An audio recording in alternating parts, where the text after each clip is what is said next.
بسم اللہ الرحمن الرحیم الحمد للہ کفا وسلام علی عبادہ الذین اصطفى اما بعد قال اللہ تبارک وتعالی اعوذ باللہ من الشیطان الرجیم بسم اللہ الرحمن الرحیم یعتذرون الیکم اذا رجعتم الیہم قل لا تعتذروا لن نؤمن لکم حتی نبأنا اللہ من اخبارکم وَسَيَرَى اللَّهُ عَمَلَكُمْ وَرَسُولُهُ ثُمَّ تُرَدُّونَ إِلَى عَالِمِ الْغَيْبِ وَالشَّهَادَةِ فَيُنَبِّئُكُمْ بِمَا كُنْتُمْ تَعْمَلُونَ صدق اللہ العظیم۔ محترم ناظرین، آج آپ کی خدمت میں ہم 11واں پارہ لے کر حاضر ہوئے ہیں۔ سب سے پہلے ہم ایک رکوع کا ایک سرسری مطالعہ کریں گے اور پھر کچھ اہم آیات کا قرآن مجید ہی کی آیات کے ذریعے مطالعہ کرنے اور اس سے نصیحت اور عبرت حاصل کرنے کی کوشش کریں گے۔ جیسا کہ آپ کو معلوم ہے کہ ہمارے اس درس کی اہم بات یہ ہے کہ ہم یہ کوشش کرتے ہیں کہ وہ جو عام انسانوں کی ہدایت اور دعوتی آیات ہیں اسے لوگوں کے سامنے زیادہ سے زیادہ پیش کریں۔ احکامات وغیرہ کی آیتیں صرف ہم ایک سرسری مطالعہ کر کے گزر جاتے ہیں۔ تو آئیے ہم شروع کرتے ہیں۔ پارہ یہاں سے شروع ہوتا ہے کہ یعتذرون الیکم اذا رجعتم الیہم۔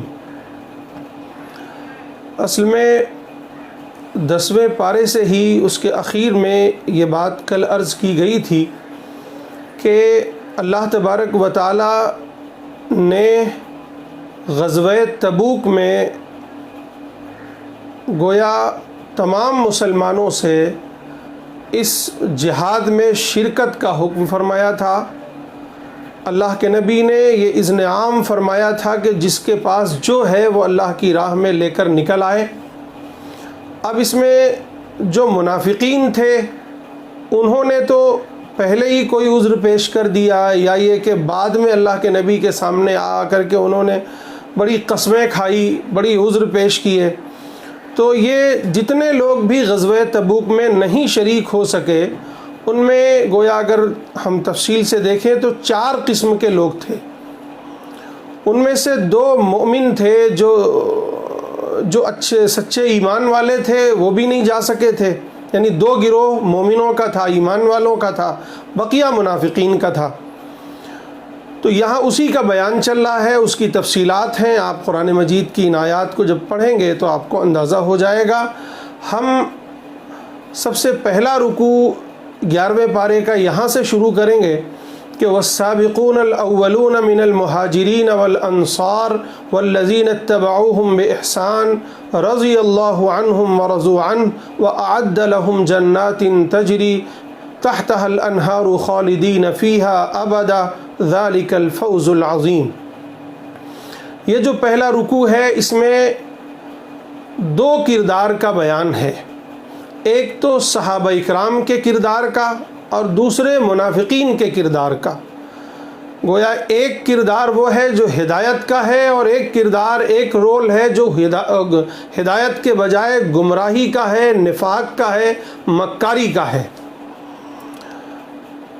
ایک طرف صحابہ اکرام کی شان بیان کی گئی کہ یہ تو ایسے ہیں کہ اگر ان کی لوگ اتباع کر لیں تو اللہ کی رضا کے اور اس کی جنت کے مستحق ہو جائے، اور دوسری طرف منافقین ہیں جن کا حال یہ ہے کہ اس طرح یہ نفاق میں مست ہو چکے ہیں، نفاق پر گرے جا رہے ہیں، یہ نفاق پر پختہ ہو گئے ہیں کہ ان کے لیے دوہرا عذاب ہے آخرت میں۔ پھر اس کے بعد جو لوگ غزوہ تبوک میں نہیں شریک ہو سکے تھے ان میں کچھ لوگوں کا اور بیان ہے یہاں کہ اللہ تعالیٰ علم یعلموا ان اللہ یقبل التوبۃ عن عبادہ ویأخذ الصدقات وان اللہ هو التواب الرحیم۔ کیا انہیں نہیں معلوم ہے کہ اللہ تعالیٰ اپنے بندوں سے توبہ قبول فرماتا ہے؟ اور پھر مسجد قباء کا ذکر ہے کہ کس طرح اللہ کے نبی نے، صحابہ نے ایک تقوی پر ایک مسجد کی بنیاد رکھی جس کا نام مسجد قباء ہے، وہاں سے خیر کی تعلیم ہو رہی ہے، وہاں سے لوگوں کو ہدایت بٹ رہی ہے۔ دوسری طرف منافقین نے ایک اور مسجد بنائی ہے جسے مسجد زرار کہا گیا ہے۔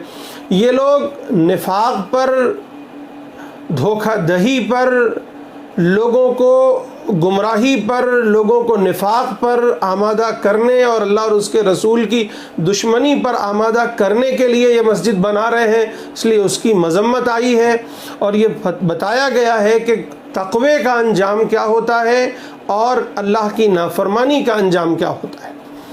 پھر رکوع نمبر 2 میں ایمان والوں کا اللہ سے ایک عہد ہے، اس کا بیان ہے کہ ان اللہ اشترى من المؤمنین انفسهم واموالهم بان لهم الجنہ یقاتلون فی سبیل اللہ فیقتلون ویقتلون وعدا علیہ حقا فی التوراة والانجیل والقرآن ومن اوفى بعہدہ من اللہ فاستبشروا ببیعکم الذی بایعتم بہ وذلک هو الفوز العظیم۔ ان آیات میں یہ واضح کیا گیا ہے کہ جو لوگ لا الہ الا اللہ محمد الرسول اللہ پڑھ لیتے ہیں وہ گویا اللہ سے ایک معاہدہ کرتے ہیں، ایک شپت لیتے ہیں، ایک اوتھ لیتے ہیں۔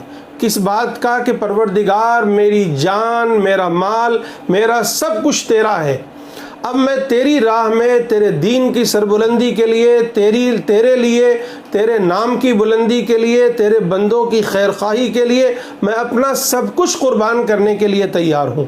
پھر اگر یہاں تک نوبت آ جائے کہ انہیں اللہ کی راہ میں کسی سے لڑنا پڑے تو لڑتے ہیں، کسی کی جان لینی پڑے تو لیتے ہیں، کسی اپنی جان دینی پڑے تو دیتے ہیں اللہ کی راہ میں۔ اور یاد رہے اچھی طرح کہ اللہ تبارک و تعالیٰ کسی کا ناحق جان لینا اللہ کے نزدیک اتنا بڑا گناہ ہے کہ اللہ نے خود فرمایا، سورۃ المائدہ میں ہم نے پڑھا کہ کسی ایک جان کا قتل ساری انسانیت کا قتل ہے، اور فرمایا کہ جو کوئی کسی ایک معصوم کی جان لے لے اس پر جنت حرام ہے، وہ ہمیشہ کی دوزخ میں رہے گا۔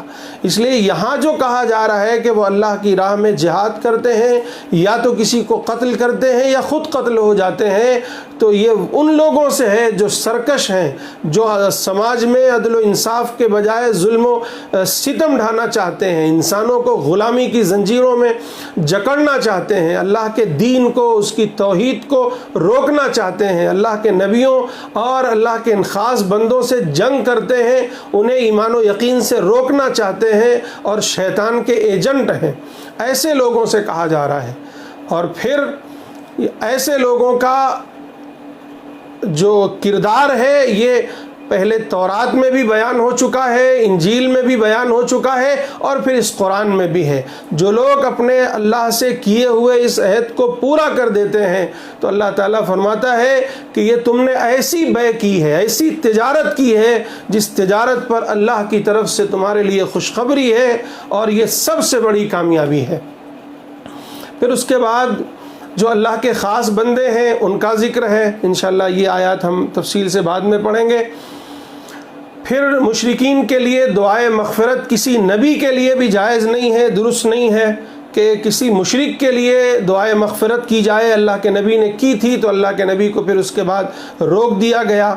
اور پھر اس بات کو اللہ تعالیٰ نے واضح کیا ہے ایک آیت میں کہ وَمَا كَانَ اللَّهُ لِيُضِلَّ قَوْمًا بَعْدَ إِذْ هَدَاهُمْ، کہ اللہ تبارک و تعالیٰ زبردستی کسی کو گمراہ نہیں کرتے ہیں، بلکہ اللہ کا اصول یہ ہے کہ پہلے اس کے پاس اللہ کا نبی یا اس کا داعی یا اس کا مبلغ آتا ہے، وہ اس کے سامنے حق واضح فرماتا ہے، پھر اگر وہ سرکشی کرتا ہے تو اللہ اس کو گمراہی کی راہ دکھاتا ہے، یعنی اس کو اس کی گمراہی پر جمع دیتا ہے۔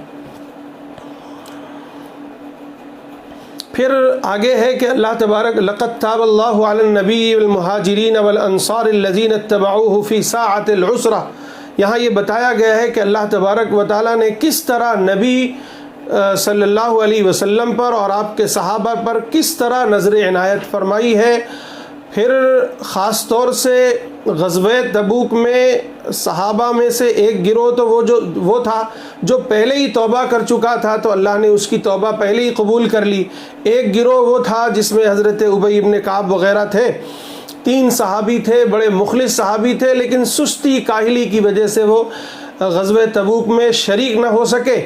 تو ان کے بارے میں ایک 50 دن ان کو سزا دی گئی، اس طور پر کہ اللہ کے نبی ان سے بات نہیں کرتے تھے، تمام مسلمانوں نے انہیں بائیکاٹ کر دیا تھا، صرف اس امتحان کے طور پر کہ اب اللہ کی طرف سے کوئی فیصلہ تمہارے حق میں اگر آ جائے تبھی ہم لوگ تم سے بات کریں گے۔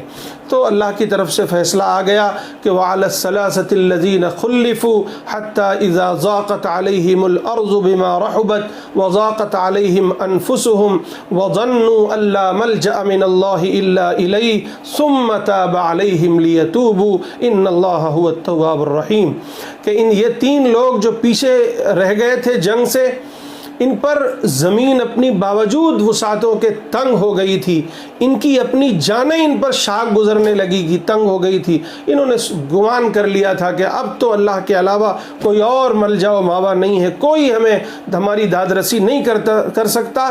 جب یہ احساس ہو گیا، انہوں نے ثابت قدمی دکھائی، 50 دنوں تک اللہ سے توبہ کرتے رہے، اللہ کے حضور سجدہ ریز ہوتے رہے، کسی سے سمجھوتا نہیں کیا، باطل طاقتوں نے بھی انہیں اپنی طرف کھینچنے کی کوشش کی، لیکن وہ اللہ کے سامنے جھکے رہے۔ تب پھر اللہ تبارک و تعالیٰ کی طرف سے یہ خوشخبری آئی، ثم تاب علیہم لیتوبوا، اللہ نے ان کی توبہ قبول فرمائی، کیونکہ اللہ بڑی توبہ قبول فرمانے والا، بڑا رحم کرنے والا ہے۔ پھر اگلے رکوع میں اہل ایمان سے خطاب ہے کہ اے ایمان والو، اللہ سے ڈرو اور سچوں کا ساتھ دو، سچوں کے ساتھ ہو جاؤ، یعنی جو نیک لوگوں کی صحبت ہے وہ تمہارے تقوی کے لیے، تمہارے ثابت قدمی کے لیے، تمہارے ایمان کے لیے ایک مہمیز کا کام دیتی ہے۔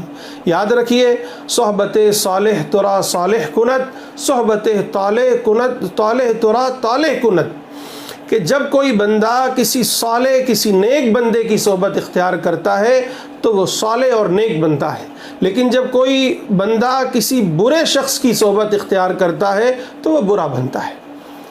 اور غور کریں گے آپ کہ شیطان تو صرف وسوسے ڈالتا ہے، ہمارا نفس ہمیں وسوسے ڈالتا ہے، لیکن جو بری صحبت ہوتی ہے، برے دوست ہوتے ہیں، برے ساتھی ہوتے ہیں، وہ آپ کو گناہ کرنے پر کبھی کبھی مجبور کر دیتے ہیں کہ کر لو۔ اس لیے ہمیں اللہ کی طرف سے یہ حکم آیا کہ ایمان والو، اللہ سے تقوی اختیار کرو اور نیک لوگوں کے ساتھ، سچے لوگوں کے ساتھ رہو، برے لوگوں کے ساتھ، جھوٹوں کا ساتھ مت دو۔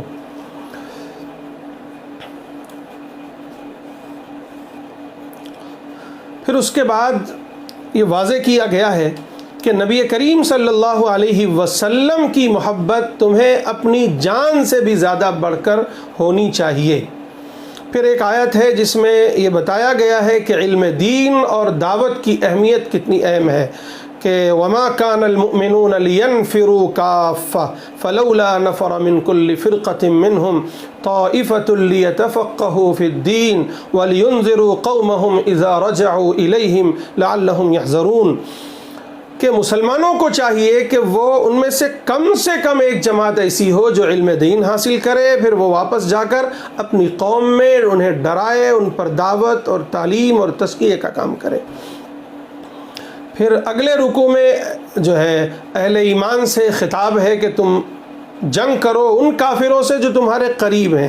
ظاہر ہے کہ یہ سورۃ التوبہ جن کے بارے میں کل بھی ہم پڑھ چکے ہیں کہ یہ سورت ہے اس وقت کی جب پورے جزیرۃ العرب میں اللہ کے نبی نے دعوت کی حجت تمام کر دی تھی، پھر اس کے نتیجے میں وہاں کے کفار و مشرکین نے آپ سے جنگ کی، آپ کو طرح طرح سے ستایا، پھر آپ نے ان سے صلح کے معاہدے کیے، پھر انہوں نے صلح کے معاہدے بھی توڑے، تو پھر اب انہیں حکم ہو رہا ہے کہ ایسے جو قریبی تمہارے ہیں ان سے جنگ کرو، اور انہیں یا تو وہ اسلام قبول کر لیں ورنہ پھر وہ انہیں جزیرۃ العرب سے نکلنا ہوگا۔ پھر اس کے بعد قرآن کریم کی جو تاثیر ہے اس کو واضح کیا گیا ہے کہ جو ایمان والے ہوتے ہیں ظاہر ہے کہ ان پر قرآن کا ایک الگ اثر ہوتا ہے، ان کے دل کانپ اٹھتے ہیں، وہ اللہ کی ہدایت کی طرف پلٹتے ہیں. لیکن جو منافق ہیں ان کے ایمان کے بجائے ان کا نفاق اور بڑھتا جاتا ہے، ان کی سرکشی اور بڑھتی جاتی ہے، کیونکہ یہ اللہ کا اصول ہے کہ یضل بہ کثیرا ویہدی بہ کثیرا. جو اس سے ہدایت حاصل کرنا چاہیں گے اللہ انہیں ہدایت سے نوازیں گے، جو گمراہی لینا چاہیں گے اس سے اللہ تعالیٰ انہیں گمراہ بھی کر دے گا کہ جاؤ تم، اگر گمراہی تمہیں اچھی لگتی ہے تو ہم تمہیں ڈھیل دیتے ہیں، جاؤ آگے بڑھو. پھر گویا سورۃ التوبہ کا بالکل آخری رکوع ہے، آخری آیات ہے یہ، جس میں ایک طرف تو یہ بتایا گیا ہے کہ یہ منافقین اولا یرون انہم یفتنون فی کل عام مرہ، کہ انہیں کبھی سال میں ایک مرتبہ 2 مرتبہ آزمائشیں، تکلیفیں، آفتیں اللہ کی طرف سے آتی ہیں. اس لیے آتی ہے تاکہ یہ رجوع کر لیں، نصیحت حاصل کر لیں، اللہ سے توبہ کر لیں. پھر بھی نہیں کرتے ہیں تو کوئی بات نہیں، نہ کریں، اللہ کو اس سے کوئی فرق پڑنے والا نہیں ہے. اللہ تعالیٰ ان کے دل ایسے کر دیں گے یہ کچھ بھی نہیں سمجھ سکتے. پھر آخری 2 آیات ہیں جس میں اللہ کے نبی صلی اللہ علیہ وسلم کی آمد کی خبر دی گئی ہے کہ اے لوگو تمہارے پاس تمہیں میں سے تمہارا ایک رسول آ چکا ہے. یعنی کسی کو یہ شک نہ ہو کہ وہ کوئی آخری نبی بعد میں آئے گا، نہیں، وہ نبی آ چکا ہے. وہ ایسا شفیق ہے تم پر، ایسا خیر خواہ ہے، ایسا محبت والا ہے کہ اگر تمہیں کوئی پریشانی پہنچتی ہے، آپ ذرا غور کیجئے کہ پیچھے سے آ رہا ہے کہ منافقین کو تکلیفیں دی جاتی ہیں، تو ان تکلیفوں پر نبی کو تکلیف ہوتی ہے، نبی پر گراں گزرتی ہے، لیکن یاد رہے کہ وہ بڑا شفیق ہے، بڑا خیر خواہ ہے ایمان والوں کے لیے، اور بڑا رحیم بھی ہے، بڑا شفقت والا بھی ہے. گویا اس آخری آیت میں سورۃ التوبہ کا مزاج آپ نے دیکھا کہ سورۃ التوبہ ایک عذاب ہے جو مشرکین پر نازل ہوا. حضرت علی کے بقول ایک ننگی تلوار لے کر یہ سورت آئی اور اس نے حق و باطل کو بالکل صاف کر دیا. یعنی اتمام حجت کے بعد عذاب کا آخری کوڑا برسا دیا گیا انہیں کہ تمہیں اگر ایمان لانا ہے تو لاؤ، ورنہ جو اسلامی حدود ہے اس سے باہر نکل جاؤ.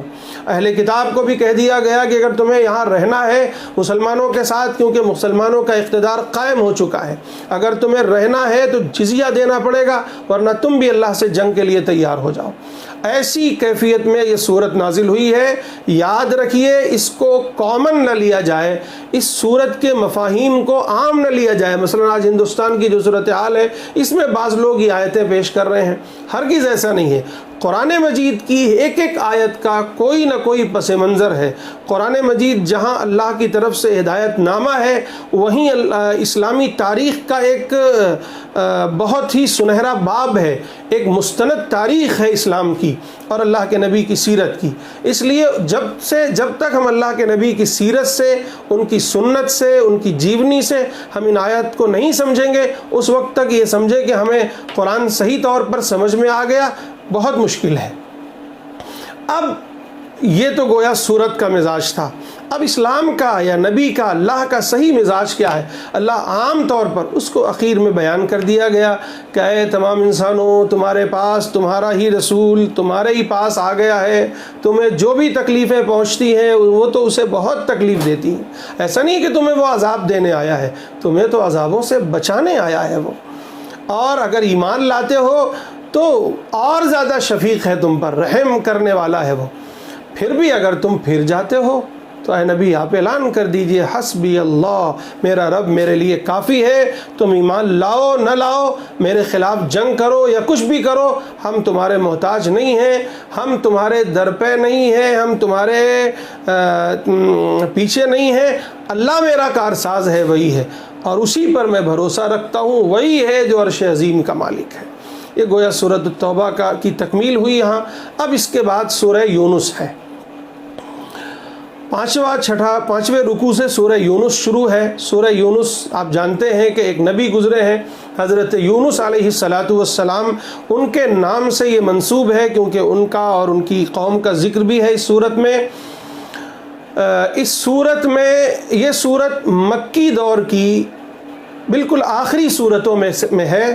جبکہ اللہ کے نبی صلی اللہ علیہ وسلم نے مکے کے کفار و مشرکین پر دعوت دے دے کر ان پر اتمام حجت کر دی تھی، اس وقت یہ آیات نازل ہوئی ہیں۔ اگر ہم غور کریں تو ان 1 نمبر آیات سے تقریباً 75 نمبر آیات تک تقریباً توحید، رسالت، آخرت اور جو مکے والوں پر اتمام حجت اللہ کے نبی نے کی ہے اسی کا بیان ہے۔ پہلے رکوع میں اگر ہم غور کریں تو بات یہاں سے شروع ہوتی ہے کہ الف لام را، الف لام را، یا اس طرح کے جو الفاظ قرآن مجید میں آئے ہیں ان کو حروف مقطعات کہتے ہیں۔ اس کے معنی صرف اللہ کو معلوم ہے، کسی کو نہیں معلوم، یا یہ کہ اللہ کے نبی کو معلوم تھے لیکن اللہ کے نبی نے ہمیں نہیں بتائے۔ کیوں؟ کیونکہ یہ اللہ کی طرف سے مطلوب ہی نہیں ہے کہ ہمیں بتایا جائے۔ اور پھر اس کے بعد یہ کہا گیا تلک آیات الکتاب الحکیم، یہ بڑی حکمت والی کتاب کی آیات ہیں جو تمہارے سامنے پیش کی جاتی ہیں۔ پھر مکے والے اللہ کے نبی کے بشر ہونے پر یا یہ کہ ایک بشر کے نبی ہونے پر بڑی حیرت کرتے تھے، اس کا بیان ہے کہ اکان للناس عجبا ان اوحینا الی رجل منہم۔ پھر اس کے بعد اللہ کی صفات عالیہ کا بیان ہے، کئی صفات بیان ہوئی ہیں، انشاءاللہ ہم لوگ ابھی تفصیل سے وہ آیات پڑھیں گے۔ پھر جو لوگ ان آیات پر، ان تفصیلات پر اور اللہ کے نبی پر ایمان لاتے ہیں، جو اچھے لوگ ہیں ان کا انجام کیا ہے، جو برے لوگ ہیں ان کا انجام کیا ہے، اس کا بیان ہے۔ پھر اگلے رکوع میں کچھ بشری کمزوریوں کا ذکر ہے۔ پھر جو لوگ یہ کہتے ہیں کہ یہ قرآن بدل کر دوسرا قرآن لے آئیے، مکی والے کہتے تھے اس قرآن کو بدل کر دوسرا قرآن لے آئیے، اس کا بیان ہے۔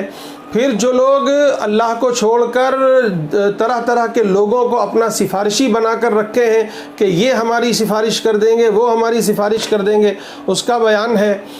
پھر مکے والے بار بار یہ مطالبہ کرتے تھے کہ اللہ کے نبی ہمیں آپ کوئی بڑا معجزہ دکھائیے، اس کا بیان ہے، اس کا جواب دیا گیا ہے۔ کہ پھر اگلے رکوع میں انسان پر اللہ تعالیٰ کے بڑے احسانات ہیں لیکن وہ پھر بھی ناشکری کرتا ہے، اس کا بیان ہے۔ پھر ایک مثال سے اس دنیا کی حقیقت کو واضح کیا گیا ہے کہ یہ دنیا ایک کھیتی کے مانند ہے، وہ کھیتی کبھی لہلہا اٹھتی ہے، کبھی اس پر بڑھاپا آتا ہے، اسی طرح یہ زندگی ہے، کبھی بچپنا، کبھی جوانی، کبھی بڑھاپا۔ اور پھر اس کے بعد ایک آیت ہے واللہ یدعو الی دار السلام، کہ اللہ تبارک و تعالیٰ اپنے بندوں کو سلامتی کی دعوت دیتا ہے، سلامتی کی طرف بلاتا ہے، اس کا بیان ہے۔ پھر قیامت کے دن اللہ تبارک و تعالیٰ مشرکین کو اور وہ جن کو بھی اپنا خدا، اپنا معبود یا اللہ کا شریک ٹھہراتے ہیں، ان کو بھی اللہ تعالیٰ قیامت کے دن جمع کریں گے، اور جمع کرنے کے بعد ان سے پوچھیں گے کہ بتاؤ کیا تم نے کہا تھا انہیں۔ پھر وہ بہت کھلے لفظوں میں، دو ٹوک انداز میں مشرکین کو جواب دے دیں گے کہ ہم نے تو کبھی تمہیں نہیں کہا تھا کہ تم ہماری عبادت کرو یا ہمیں اللہ کا شریک ٹھہراؤ، آج ہمارے اور تمہارے درمیان اللہ گواہ ہے، دیکھ لو۔ اس دن وہ ہائے افسوس کریں گے مشرکین۔ پھر رکوع نمبر 8 میں مشرکین سے یا یہ کہیے کہ عام انسانوں سے چند سوالات ہیں، قل کہہ کے کہ یہ بتاؤ زمین و آسمان کس نے پیدا کیا، یہ بتاؤ یہ کس نے کیا، یہ بتاؤ کہ یہ کس نے کیا۔ پھر قرآن کا چیلنج ہے کہ اگر یہ قرآن تمہیں لگتا ہے کہ نبی نے اپنی طرف سے گڑھ لیا ہے، تم اس جیسی کوئی ایک صورت لے آؤ۔ پھر سرداران قریش کے مکر و فریب کا بیان ہے۔ پھر یہ بتایا گیا ہے کہ ہر امت کے لیے ہم نے کوئی نہ کوئی ایک رسول ضرور بھیجا ہے۔ پھر بار بار مشرکین مکہ کی طرف سے جو یہ وعدہ، یہ جو مطالبہ ہوا کرتا تھا کہ آخر اللہ کا وعدہ یعنی قیامت کب آئے گی، ذرا بار بار جو آپ وعدے کرتے ہیں بتاؤ ذرا قیامت کب آئے گی، تو اس کا جواب ہے۔ اور پھر نبی کریم صلی اللہ علیہ وسلم نے ان تمام سوالوں کے جواب میں یا یہ کہ اللہ کے سامنے اپنی عاجزی اور انکساری کا جو اظہار کیا ہے کہ میں کسی چیز کا مالک نہیں ہوں، اگر معجزہ دکھانا ہوگا، قیامت کو لانا ہوگا، وہ اگر کسی نفع و نقصان کا مالک ہے تو وہ صرف اللہ ہے، میرا اس میں کوئی۔ پھر رب کریم کی قسم کھا کر کے یہ کہا گیا کہ قیامت تو ضرور بالضرور آئے گی۔ پھر رکوع نمبر 9 میں قرآن کریم انسانوں کے لیے سب سے بڑی نعمت ہے، اس بات کا بیان ہے، اور پھر اس بات کا بیان ہے کہ حلال و حرام کا اختیار صرف اللہ کو ہے، اس کے علاوہ کسی کو نہیں ہے، اور انسان جو بھی عمل کرتا ہے وہ سب اللہ کی نظر میں ہے، اللہ کی نظر میں ہے۔ خاص طور سے جو بندہ تلاوت کرتا ہے قرآن مجید کی، وہ بھی اللہ دیکھتا ہے، اور اللہ کے نزدیک یہ تلاوت بڑی محبوب ہے، بڑی پسندیدہ ہے۔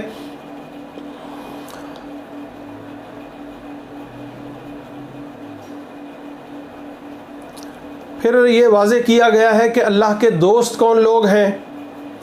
شرک کی بنیاد یقین پر نہیں ہے بلکہ محض گمان پر ہے، ان یتبعون الا الظن، صرف یہ وہم و گمان میں مبتلا ہیں اور یہ سمجھتے ہیں کہ یہ حق پر ہیں، حالانکہ ایسا نہیں ہے۔ یہ عیسائی خاص طور سے یہ کہ مشرکین یہ کہتے ہیں کہ اللہ کی اولاد ہے، مشرکین کہتے ہیں کہ فرشتے اللہ کی اولاد ہیں، عیسائی کہتے ہیں کہ حضرت عیسیٰ اللہ کی اولاد ہیں، حضرت عیسیٰ اللہ کے بیٹے ہیں۔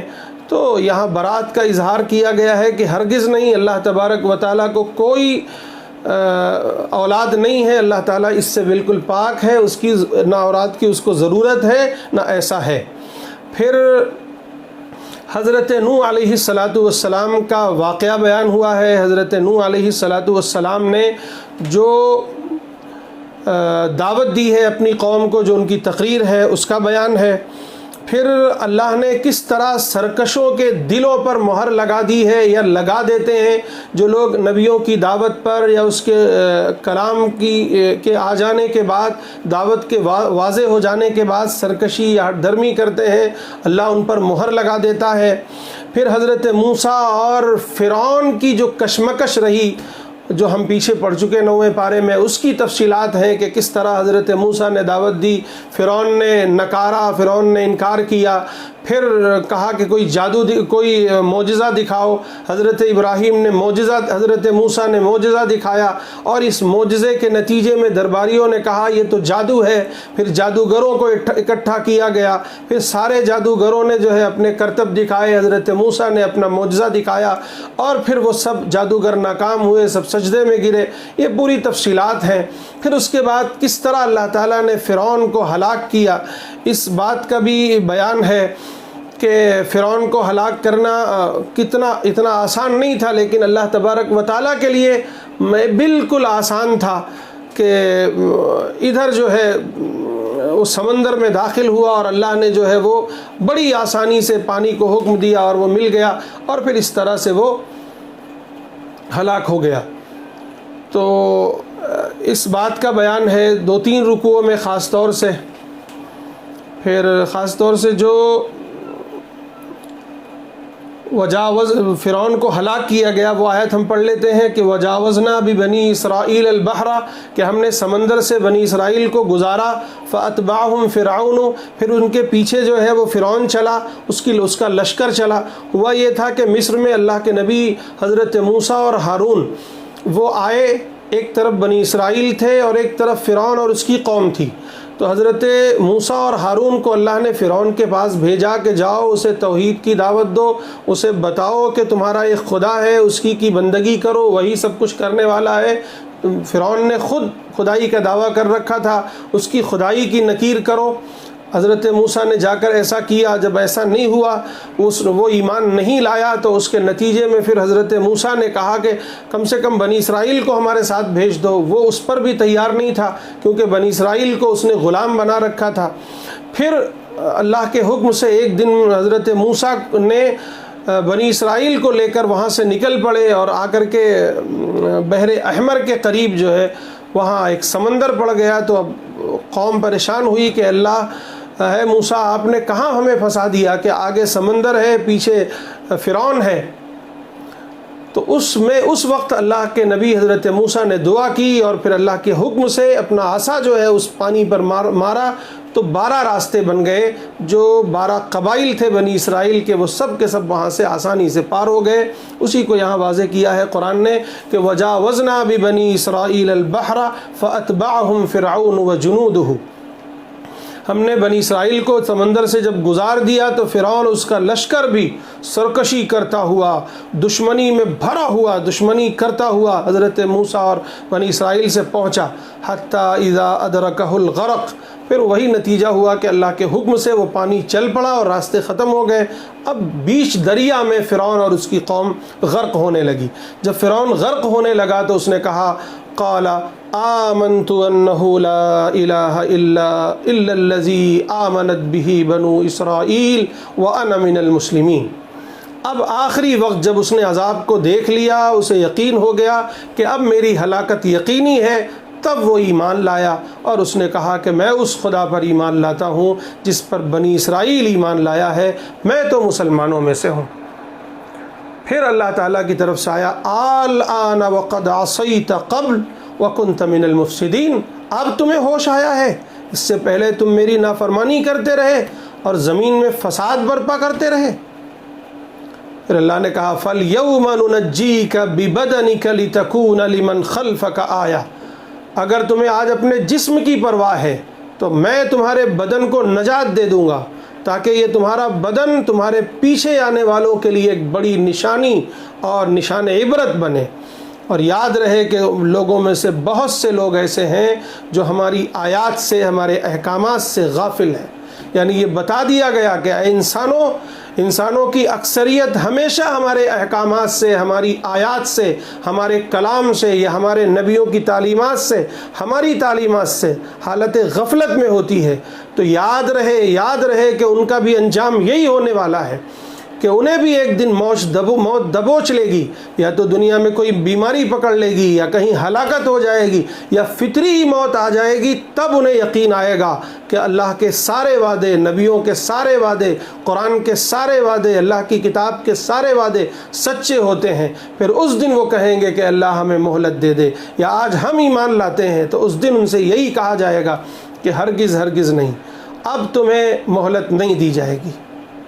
میرے بھائیوں، یہ فرعون کا جو انجام ہے، اس سے میرے لیے بھی نصیحت ہے، آپ کے لیے بھی نصیحت ہے، سارے انسانوں کے لیے نصیحت ہے، اور خاص طور سے آج کے جو فرعون ہیں، بڑے فرعون ہیں جو انسانوں پر ظلم کر رہے ہیں، میں ان سب کو خطاب کرتا ہوں، اور یہ بات میری پہنچ سکے تو آپ پہنچائیے، لکھ کر پہنچائیے، بول کر پہنچائیے، میسج میں پہنچائیے کہ دیکھو فرعون وقت کا انجام کیا ہوتا ہے۔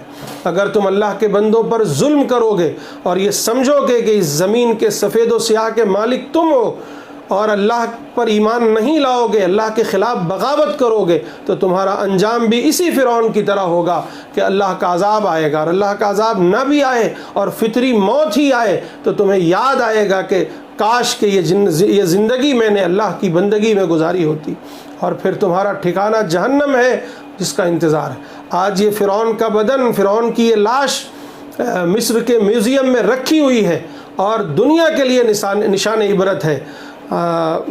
ایک کتاب ہے مورس بکائے کی، ایک اچھے نو مسلم سائنسداں گزرے ہیں، اچھے رائٹر ہیں، انہوں نے کتاب لکھی ہے اسلام، قرآن، the science, the Bible and science and قرآن۔ اس میں انہوں نے یہ بات واضح کی ہے کہ یہ باقاعدہ اب سائنسی ریسرچ میں یہ بات ثابت ہو چکی ہے کہ یہ جو میوزیم میں مصر کے ایک بدن رکھا ہوا ہے فرعون کا، وہ اسی فرعون کا ہے جو حضرت موسیٰ کے دور کا فرعون تھا۔ گویا اللہ نے نشان عبرت کے لیے اس کا بدن باقی رکھا ہے کہ یہ اپنے آپ کو انا ربکم الاعلیٰ کہتا تھا کہ میں اس زمین کا سب سے بڑا خدا ہوں۔ اس کا انجام کیا ہوا؟ یاد رکھیے، جو لوگ گھمنڈ کرتے ہیں، غرور کرتے ہیں اپنے مال و دولت پر، اپنے جسم پر، اپنے عہدے پر، اپنی حکومت پر، وہ یاد رکھیں کہ موت آنی ہے، موت آئے گی، پھر مہلت نہیں دے گی۔ پھر اس کے بعد رکوع نمبر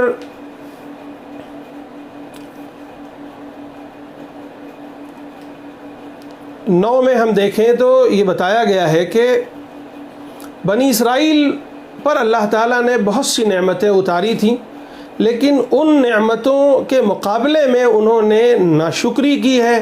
جب ناشکری کی ہے تو پھر اللہ تبارک و تعالیٰ نے انہیں واضح کیا، ہمارے سامنے ان کے بیانات یہ رکھے کہ ہم ان کی پیروی نہ کریں، کیونکہ وہ ناشکری کرنے والے لوگ ہیں۔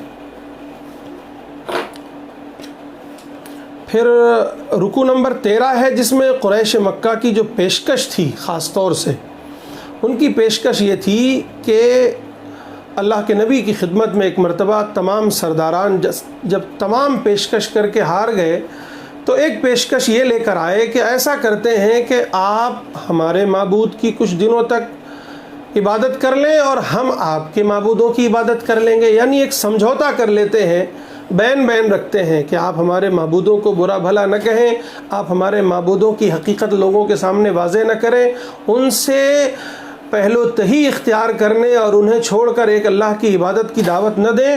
ہم ایسا کرتے ہیں کہ 6 مہینے ہم آپ کے خدا کی یعنی اللہ کی عبادت کر لیتے ہیں، آپ ہمارے بتوں کی، ہمارے معبودوں کی عبادت کر لیں۔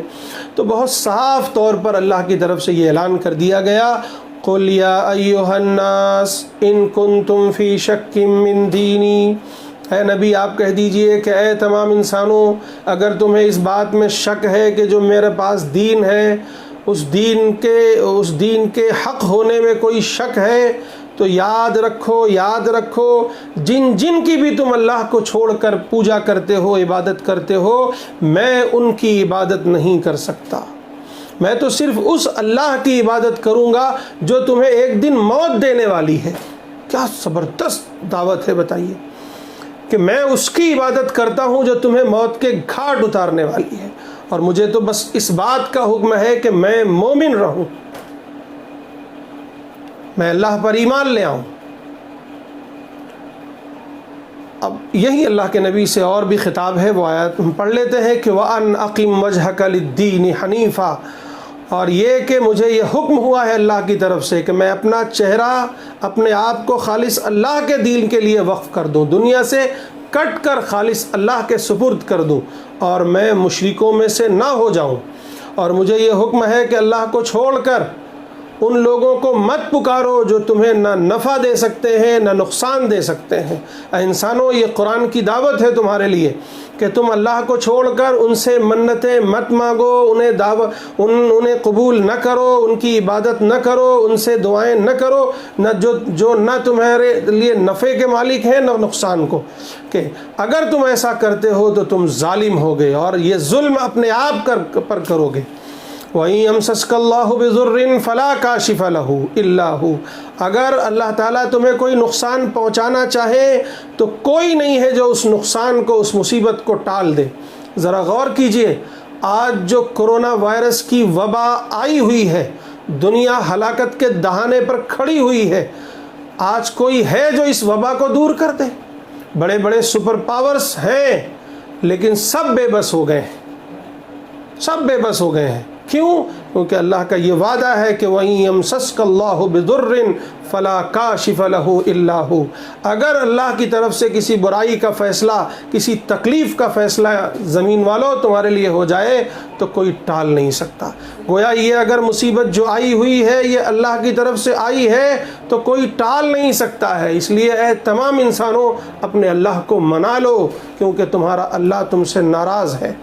وَإِن يُرِدْكَ بِخَيْرٍ فَلَا رَادَّ لِفَضْلِهِ، اور اگر وہ تمہیں کوئی خیر پہنچانا چاہے تو کوئی نہیں ہے جو اسے ٹال دے، یعنی اللہ ہی تمہیں خیر پہنچا سکتا ہے، وہ جسے چاہتا ہے اپنے بندوں میں سے اپنی رحمت کے لیے چن لیتا ہے، اسے ہی اپنی رحمت بھیجتا ہے۔ اب یہ ایک آخری آیت جو قرآن کا پیغام ہے اسے بھی پڑھ لیتے ہیں کہ 108 نمبر اور 9 نمبر۔ قُلْ يَا أَيُّهَا النَّاسِ، اے نبی آپ کہہ دیجئے کہ اے تمام انسانوں، تمہارے پاس تمہارے رب کی طرف سے حق آ چکا، سچائی آ چکی، ست آ چکا، یعنی اس کا کلام، اس کی وانی، اس کا گرنتھ، اس کی کتاب جو سچائی کے لیے آئی ہے، جس کا مشن، جس کا مقصد ہے دنیا میں سچائی کو عام کرنا، بھلائی کو عام کرنا، برائیوں سے روکنا، وہ کتاب آ چکی ہے۔ یاد رہے جب وہ آ چکی ہے کہ فَمَنِ اهْتَدَىٰ فَإِنَّمَا يَهْتَدِي لِنَفْسِهِ، جو اس سے ہدایت حاصل کرے گا وہ اپنے لیے ہدایت حاصل کرے گا۔ کوئی ہدایت پر چلے، نیکیوں پر چلے، اللہ کے دین کو قبول کرے، اللہ کی کتاب کو مان لے، اللہ کے نبیوں کو مان لے، تو وہ اپنے فائدے کے لیے کرے گا، اس سے اللہ کو کوئی نفع، کوئی نقصان پہنچنے والا نہیں ہے۔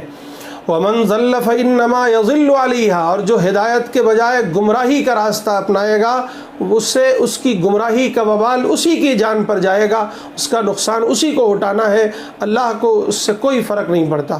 وَمَا أَنَا عَلَيْكُمْ بِوَكِيلٍ، اور نبی آپ اعلان کر دیجئے کہ میں تم پر داروغہ نہیں ہوں، میرا کام تو صرف یہ ہے حق کو واضح کرنا۔ مسلمانوں، آج تمہارے پاس یہ قرآن ہے، تو جس طرح نبی نے قرآن کو لے کر پورے جزیرۃ العرب میں لوگوں کے سامنے پیش کیا اور حق کو واضح کیا، اسی طرح آج پورے ملک میں بلکہ پوری دنیا میں قرآن کو لے کر تم حق کو واضح کر دو، قرآن کو پہنچا دو، اور یاد رکھو کہ اللہ نے تمہیں وکیل نہیں بنایا ہے، داروغہ نہیں بنایا ہے، تمہارا کام صرف ہے حق کو واضح کرنا۔ اور ہمارے ملک کے سمویدھان نے ہمیں اس بات کی اجازت دی ہے کہ ہم جس دھرم کو جائیں قبول کریں اور اس کی تبلیغ کریں۔ اس لیے مسلمانوں، یہ موقع ہے، اس قرآن کو لے کر ہر گھر تک پہنچا دو اور لوگوں کے سامنے واضح کر دو۔ یاد رکھو، ہدایت دینا میرا اور آپ کا کام نہیں ہے، کسی پر زور زبردستی کرنا یہ اللہ کا حکم نہیں ہے، صرف پہنچانا، حق واضح کرنا، تاکہ لوگ سمجھ سکیں کہ حق کیا ہے اور برائی کیا ہے۔ وَاتَّبِعْ مَا يُوحَىٰ إِلَيْكَ وَاصْبِرْ حَتَّىٰ يَحْكُمَ اللَّهُ، اور اللہ کے نبی جو کچھ، اے میرے پیارے حبیب، جو کچھ آپ کی طرف اللہ کی طرف سے وحی آتی ہے بس اسی کی پیروی کیجیے، نہ یہ کفار کی، نہ مشرکین کی، نہ یہود کی، نہ نصارہ کی، کچھ بھی کہیں، کوئی پیشکش کریں، کوئی مطالبہ کریں، ان کی پیروی کرنے کی ضرورت نہیں ہے۔ جو اللہ کی طرف سے احکامات آ رہے ہیں اسی کی پیروی کیجیے۔ مسلمانوں، تم غور کرو اس پر، آج کسی سے نہ ڈرنے کی ضرورت ہے، نہ کسی کے مطالبوں پر عمل کرنے کی ضرورت ہے، صرف قرآن پر عمل کرو، اللہ کے نبی کی سیرت اور سنت پر عمل کرو، اللہ کے احکامات پر عمل کرو، اور وصبر، اور جم جاؤ، صبر سے کام لو۔ صبر اس بات کا بھی نام ہے کہ کوئی مصیبت، کوئی پریشانی، کسی کی طرف سے کوئی تکلیف آئے اسے برداشت کرنا، اور سب سے بڑا صبر یہ ہے کہ جو مشن تم لے کر اٹھے ہو، یعنی دعوت کا مشن، غلبہ دین کا مشن، اللہ کے دین کو پوری دنیا تک پہنچانے کا مشن، اس پر جم جاؤ، اسے کسی حال میں بھی مت چھوڑو، حتیٰ یحکم اللہ، یہاں تک کہ وہ دن آ جائے کہ اللہ فیصلہ فرما دے، یعنی قیامت آ جائے یا میری موت آ جائے یا ہمارے سامنے والوں کی موت آ جائے۔ واللہ خیر الحاکمین، اور اللہ تبارک و تعالی سب سے بہترین حکم کرنے والے اور فیصلہ کرنے والے ہیں۔ یہ ہم نے پورے پارے کا ایک سرسری مطالعہ کیا، چند اہم آیات کا بھی مطالعہ کیا۔ آئیے کچھ آیات کا اور مطالعہ کر لیتے ہیں، خاص طور سے 57-58 میں، جس میں قرآن مجید سے متعلق بڑی اہم آیات ہیں، بڑے اہم باتیں اللہ تعالیٰ نے بیان کی ہیں کہ یہ قرآن کیا ہے اور اس میں ہے کیا۔ فرمایا، یا ایھا الناس قد جاءتکم موعظۃ من ربکم، اے تمام انسانوں، یہ سورہ یونس کی آیت نمبر 57 ہے اور 58 ہے کہ یا ایھا الناس، اے تمام انسانوں، قد جاءتکم موعظۃ من ربکم، یقیناً تمہارے پاس تمہارے رب کی طرف سے ایک خیر خواہی آ چکی ہے، ایک نصیحت آ چکی ہے، وہ کیا ہے؟ قرآن ہے۔ وَشِفَاءٌ لِمَا فِي الصُّدُورِ، اور تمہارے دلوں میں، تمہارے سینوں میں جو بیماریاں ہیں، جو کجیاں ہیں، جو کمیاں ہیں، ان کا علاج آ چکا ہے۔ کر لو اپنا علاج، کر لو مان لو اپنے رب کی نصیحت کو۔ وَہُدًى، اور ہدایت نامہ ہے، گائیڈ لائن ہے کہ جیون کیسے گزارنا ہے، جیون میں سچائی کیا ہے اور برائی کیا ہے۔ وَرَحْمَةٌ، تمہارے لیے رحمت ہے، تمہارے لیے کرپا ہے خدا کی طرف سے، لیکن شرط یہ ہے کہ جب اسے مان لو، اس پر عمل کر لو، تب۔ قُلْ بِفَضْلِ اللَّهِ وَبِرَحْمَتِهِ، اے نبی آپ کہہ دیجئے کہ اللہ کی رحمت اور اس کے فضل کے ساتھ خوش ہو جاؤ۔ کون ہے جو خوش ہونے والا ہے؟ خوش ہو جاؤ۔ وہ خیر مما یجمعون، جو کچھ اللہ کا فضل اور اس کی رحمتیں ہیں، یعنی یہ قرآن کی شکل میں تمہارے پاس آیا ہوا ہے، اس کے احکامات کی شکل میں تمہارے پاس آئے ہوئے ہیں، وہ جو کچھ تم جمع کرتے ہو، چاہے وہ دولت ہو، شہرت ہو، عزت ہو، یا حکومت ہو، یا عہدہ ہو، کچھ بھی ہو، ان تمام چیزوں سے یہ چیز بہتر ہے۔ اس پر عمل کرو، اس کو مان لو، یہی تمہاری دنیا و آخرت کی بھلائی کے لیے ہے۔ پھر 31 سے لے کر 38 تک کی کچھ آیات ہیں جس میں اللہ تبارک و تعالیٰ نے مشرکین مکہ سے خاص طور سے اور پھر ہم لوگوں سے بھی کچھ سوالات کیے ہیں کہ قُلْ مَن يَرْزُقُكُم مِّنَ السَّمَاءِ وَالْأَرْضِ، اے انسانوں اگر آج تم ایک اللہ کو چھوڑ کر کسی اور کی پوجا کرتے ہو، کسی اور کی پرستش کرتے ہو، کسی اور کی عبادت کرتے ہو، تو ذرا بتاؤ کون ہے تو جو تمہیں آسمان سے اپنی روزی دیتا ہے، رزق دیتا ہے، کھانا دیتا ہے، والارض اور زمین سے دیتا ہے، کبھی آسمان سے بارش آتی ہے، پھر کبھی زمین سے سبزہ اگتا ہے، کھیتیاں اگتی ہیں، فروٹس اگتے ہیں، طرح طرح کی چیزیں آتی ہیں، میوجات ہوتے ہیں۔ امن یملک السمع والابصار، کون ہے جو تمہاری قوت، تمہاری آنکھوں کا بھی مالک ہے اور تمہارے کانوں کا بھی مالک ہے؟ اگر وہ چاہ لے تو تمہاری آنکھوں کی روشنی چھین لے، کون دے سکتا ہے؟ وہ چاہے تو تمہارے کان سے سننے کی طاقت کو چھین لے، کون تمہیں پھر سے سنوا سکتا ہے؟ وَمَن يَخْرُجُ الْحَيَّ مِنَ الْمَيِّتِ، اور کون ہے جو تمہارے مردوں میں سے زندہ نکالتا ہے؟ ایک قطرہ جو مردہ تھا، کوئی معنی نہیں، لیکن پھر وہاں سے ایک بچہ پیدا کرتا ہے، وہ وہاں سے زندہ کو نکالتا ہے۔ اور پھر کون ہے جو زندوں سے مردوں کو نکالتا ہے؟ تم ہٹے کٹے چلتے ہوئے ہوتے ہو، ایک دن موت آتی ہے اور کہانی ختم ہو جاتی ہے۔ وَمَن يُدَبِّرُ الْأَمْرَ، کون ہے یہ پوری کائنات کا نظام سنبھالنے والا؟ کون ہے یہ ایک سسٹم کو چلانے والا؟ اب غور کیجئے کائنات کے سسٹم پر۔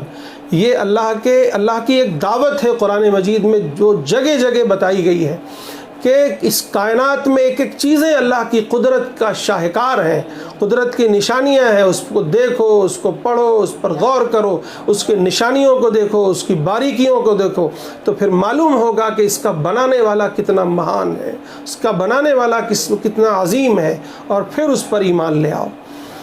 فَسَيَقُولُونَ اللَّهُ، پھر یہ مکے والے کہتے تھے ہاں یقیناً وہ اللہ ہے۔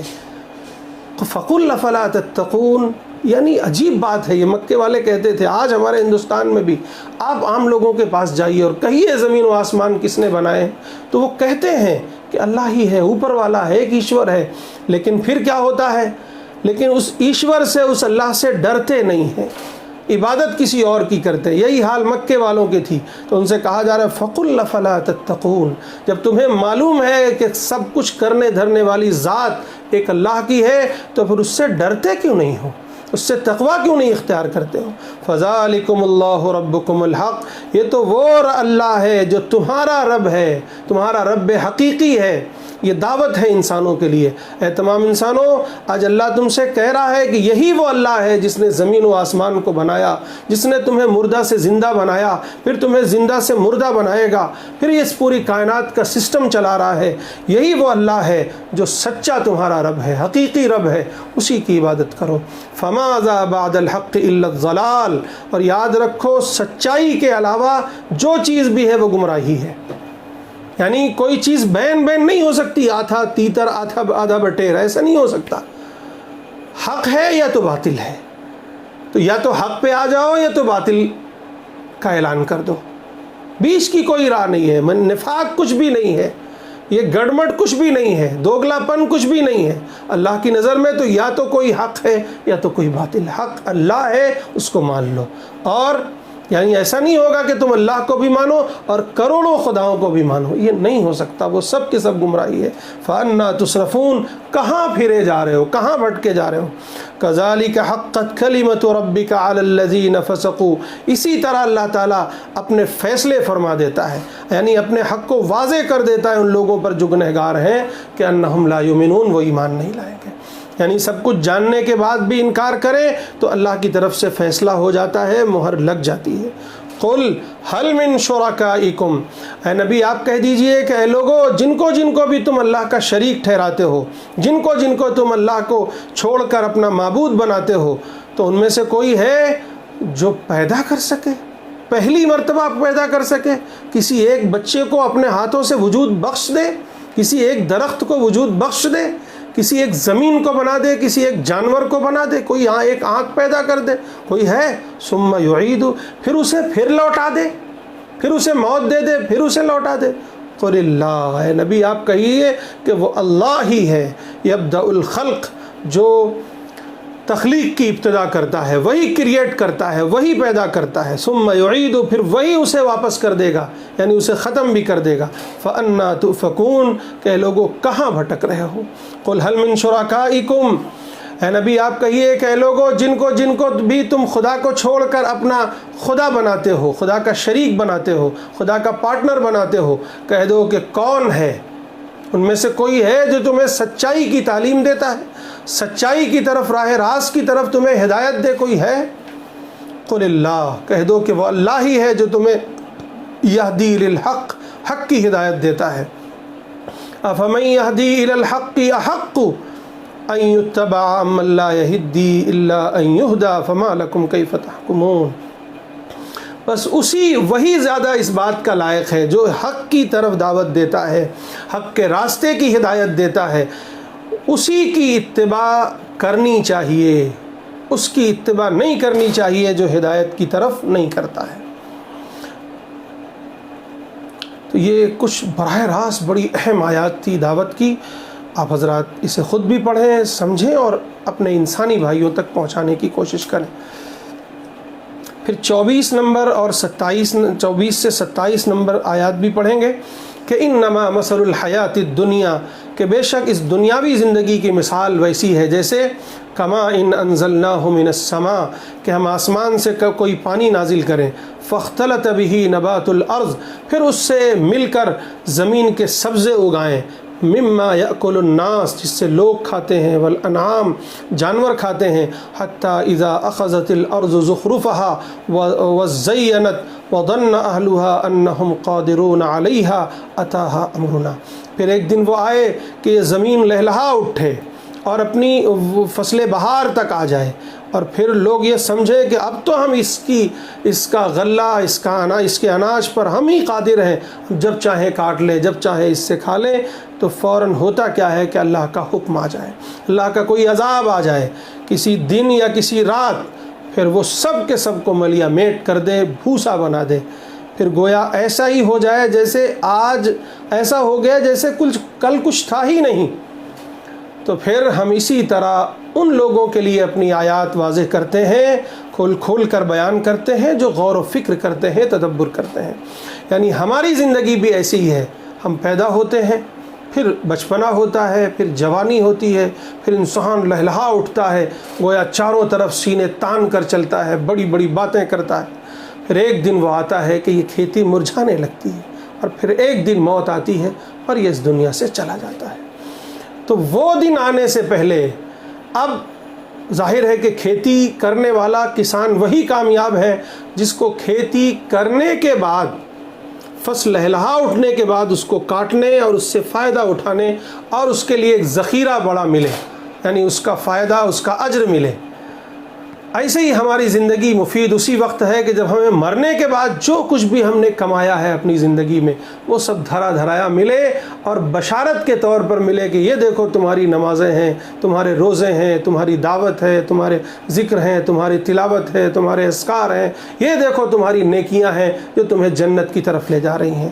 لیکن اگر ہم نے سرکشی کی ہے، اللہ کو چھوڑ کر کسی اور کو پکارا ہے، اللہ کی ہدایات پر عمل نہیں کی ہے، نافرمانیاں کی ہیں، برائیاں کی ہیں، تو کیا ہوگا؟ پھر وہاں ہائے افسوس، پتہ چلا کہ ایک برائیوں کا ایک ڈھیر ہے جو کھینچ کر ہمیں جہنم کی طرف لے جانا چاہتا ہے۔ اللہ میری بھی اور آپ کی بھی ایسی زندگی سے حفاظت فرمائے اور ہمیں اپنی پناہ میں رکھے۔ جبکہ آگے کیا کہا؟ واللہ یدعو الی دار السلام، اللہ تو تمہیں سلامتی کے گھر کی طرف یعنی جنت کی طرف دعوت دیتا ہے، اب فیصلہ تمہارے ہاتھ میں ہے۔ اگر تم چلتے ہو، اس کی دعوت کو قبول کرتے ہو، تو اللہ تعالیٰ یہدی من یشاء الی صراط مستقیم، اللہ تعالیٰ صراط مستقیم کی ہدایت دے گا جسے چاہے گا، لیکن چاہے گا اس کے لیے جو حق کی طرف چلنا چاہے گا۔ للذین احسنوا الحسنى وزیادہ، جس نے اچھائیاں کی اس کے لیے اچھائی کا بدلہ بھی ملے گا اور بڑھا کر ملے گا۔ ولا يرهق وجوههم قتر، اور وہاں اس پر کوئی سیاہی نہیں ہوگی، یعنی اس پر پزمردگی چھائی نہیں ہوگی، وہ تو خوش و خرم ہوگا، نہ کوئی ذلت و رسوائی کا سامان اس کے لیے ہوگا، اس کے لیے تو عزت ہی عزت ہوگی۔ اولئک اصحاب الجنہ یہی لوگ ہیں جو جنت والے ہیں، یعنی حق کی دعوت کو قبول کر کے، اللہ کی دعوت کو قبول کر کے جنت کے راستے پر جو لوگ چلتے ہیں۔ والذین کسبوا السیئات جزاء سیئۃ بمثلھا، لیکن جو لوگ برائیاں کرتے ہیں ان کا بدلہ برائی ہی ہے، اس دن ان کے لیے ذلت و رسوائی ہوگی اور ان کا کوئی بچانے والا بھی نہ ہوگا۔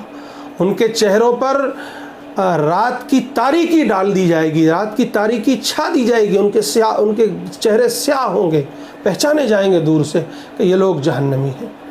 پھر وہاں اللہ تعالیٰ کیا کریں گے؟ ان کو بھی جمع کریں گے اور ان کے شرکا کو بھی، یہ جو باطل معبودان ہیں ان کو بھی جمع کریں گے اور کہیں گے، ان سے سوال کریں گے تو وہ لوگ وہاں کہہ دیں گے، بالکل برات کا اظہار کر دیں گے کہ بھائی ہم نے تمہیں کبھی نہیں کہا تھا کہ ہمیں اللہ کا شریک ٹھہراؤ، یا ہماری پوجا کرو، یا ہماری عبادت کرو، یا ہم سے دعائیں کرو، یا ہم سے منتیں مانگو۔ میرے بھائیو، وہ دن آئے کہ جب یہ ہمارے معبودان باطلہ ہمارے لیے ہاتھ اٹھا دیں اور اللہ کے حضور برات کا اظہار کریں، اس سے پہلے ہم ان سے برات کا اظہار کر دیں اور اللہ کی دعوت پر لبیک کہیں اور ایک اللہ کو، ایک ایشور کو مان لیں اور اس کے سامنے سر تسلیم خم کر دیں اور اس کے احکامات کو بجا لائیں۔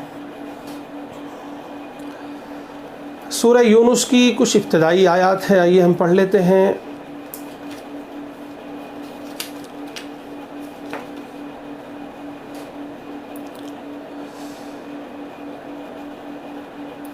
اس میں اللہ تبارک و تعالی کی صفات کا بیان ہے۔ آیت نمبر 3 سے پڑھیں گے۔ ان ربکم اللہ الذی خلق السماوات والارض، بے شک تمہارا رب تو وہ ہے، تمہارا رب وہ اللہ ہے۔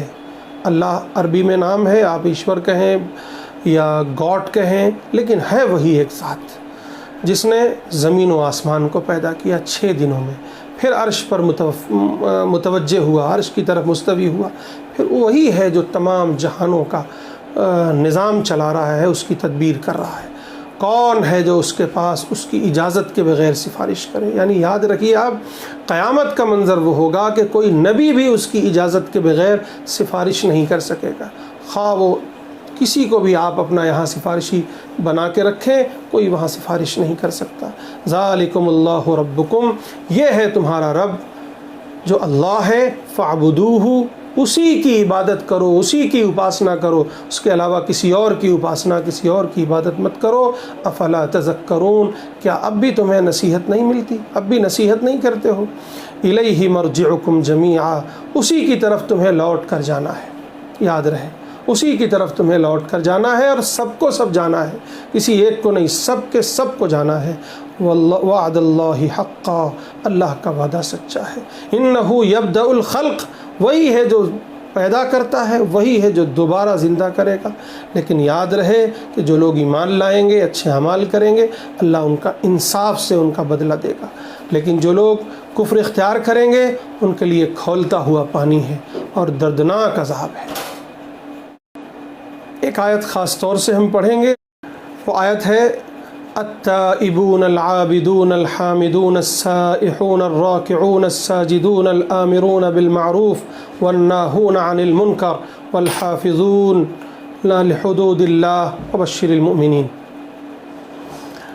کہ جو لوگ توبہ کرنے والے ہیں، یعنی اللہ کے خاص بندے کون ہیں، یہاں سے شروع کیجئے۔ آج ہم کہیں نہیں ہیں، کوئی عمل نہیں ہے، کوئی ایمان نہیں ہے، عجیب حالت میں ہیں۔ ایسے میں سب سے پہلے کیا کرنا ہے؟ اے تمام انسانوں جو کفر و شرک کرتے ہو، زنا کرتے ہو، چوری کرتے ہو، یا یہ کہ کچھ اور کرتے ہو، اللہ کو چھوڑ کر بھلا بیٹھے ہو، یا ایھا الانسان، تم سے خطاب ہے، ما غرک بربک الکریم، اپنے رب کریم سے کہاں بھٹک رہے ہو، آؤ رجوع کرو۔ کیا ہے؟ التائبون، سب سے پہلے اللہ کے حضور توبہ کرو، اپنے پروردگار کو پہچانو، اس کے سامنے ماتھا ٹیکو، ہاتھ اٹھاؤ کہ میرے پیدا کرنے والے، میں توبہ کرتا ہوں، میں نے جو کچھ بھی پاپ کیے ہیں اس دنیا میں، چاہے تیرے ساتھ یا تیرے بندوں کے ساتھ یا اپنے آپ کے ساتھ، اس سے توبہ کرتا ہوں، اس سے معافی مانگتا ہوں۔ نمبر 2 العابدون، اب اس کے سامنے جھک جاؤ، اس کی بندگی کرو، اس کی عبادت کرو۔ الحامدون، اب اللہ کی حمد و ثنا بیان کرو، اسی کی پاکی بیان کرو، اسی کی تعریفیں، اسی کے گن گاؤ، کیونکہ یہ پوری کائنات اسی کی کرشمہ سازیاں ہیں، اسی کے قدرت کے مظاہر ہیں، اسی کی طاقت کے مظاہر ہیں جو پوری دنیا کے سامنے ہیں۔ السائحون، اور اسی کی تسبیح بیان کرو۔ الراکعون، اسی کے سامنے جھک جاؤ۔ الساجدون، اس کے سامنے سجدہ کرو، ماتھا ٹیکو۔ الآمرون بالمعروف، اس دنیا میں رہتے ہو تو تمہاری آنکھوں کے سامنے بھلائی ہونا چاہیے، اس لیے سارے انسانوں کو بھلائی کا حکم کرو۔ والناہون عن المنکر، تمہاری آنکھوں کے سامنے برائیاں نہیں ہونی چاہیے، اس لیے برائیوں سے روکو لوگوں کو۔ والحافظون لحدود اللہ، اور اللہ کے جو بھی احکامات ہیں، جو پابندیاں ہیں، ان کی حفاظت کرو۔ اگر ایسا کرو گے تو وبشر المؤمنین، ایسے ایمان والوں کے لیے، ایسے خدا کے ماننے والوں کے لیے اللہ کے ہاں بشارت ہے۔ تو خلاصہ کلام یہ میرے بھائیوں کہ آج یہ 8واں پارہ تھا۔ اللہ تبارک و تعالیٰ کی طرف سے ہم سب کو اپنی بندگی کی، نیک عمل کرنے کی، اور صحابہ اکرام کے نقش قدم پر چلنے کی، منافقین کی روش اور کفار و مشرکین کی روش سے بچنے کی تلقین کی گئی ہے۔ اللہ مجھے بھی اور آپ سب کو بھی عمل کی توفیق نصیب فرمائے۔ وآخر دعوانا ان الحمد للہ رب العالمین۔